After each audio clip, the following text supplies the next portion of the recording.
కడియం శ్రీహరి గారు ఆనాడు మరి ఎమ్మెల్యేగా గెలిచిన తర్వాత ముందుగా ఎన్టీ రామారావుకు ఎన్నుకోటు పొడిచి చంద్రబాబు సంఖ్యలోకి వచ్చిండు. చంద్రబాబు దగ్గర 10 ఏళ్ళు ఉండి చంద్రబాబుకు ఎన్నుకోటు పొడిచి మరి కేసీఆర్ దగ్గరికి వచ్చిండు. కేసీఆర్ దగ్గర 10 ఏళ్ళు అన్ని పదవులు ఎంపీ అనుభవించి 2 సార్లు ఎమ్మెల్సీ, ఉప ముఖ్యమంత్రి, తర్వాత మళ్ళీ మొన్న ఎమ్మెల్యే టికెట్. ఏం పోయే కాలం ఒక్కసారి మీరు అందరు కూడా ఆలోచించాలి. రాజన్న సౌమ్యుడు ఏం చెప్పినా పార్టీకి నమ్మిన బంటలు ఎక్కుంటాడు. ఆనాడు తెలంగాణ కోసం రాజీనామా చేసిండు, వచ్చిండు, అదో త్యాగం. ఉప ముఖ్యమంత్రి పోయినా కూడా పార్టీని పట్టుకొని ఉన్నాడు.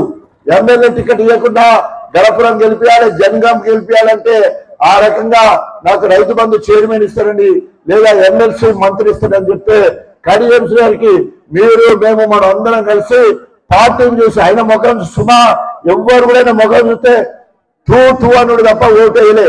కేసీఆర్ గారిని చూసి ప్రభుత్వం వస్తుంది కావచ్చు, మళ్ళీ బీఆర్ఎస్ ప్రభుత్వం వస్తే అన్ని పనులైతాయని ఓటు వేయడం జరిగింది.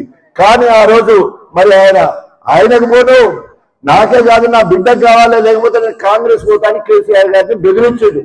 నాకింత కాదు నా బిడ్డకు కూడా ఎంపీ ఇవ్వాలి, లేకపోతే నేను నా బిడ్డ కాంగ్రెస్ పోతాను బెదిరిస్తే ఆయనకు పోను ఆయన బిడ్డ కూడా టికెట్ ఇచ్చిండు, 25 కోట్ల రూపాయలు ఇచ్చిండు. ఇంటికి తీసుకుపోయి బువ్వ పెట్టి అన్నం మంచిగా పంచపక్ష పర్వాలతో తిన్న తర్వాత తెల్లారి వరకు కాంగ్రెస్ కు 200 కోట్లకు అమ్ముడు పోయిండు.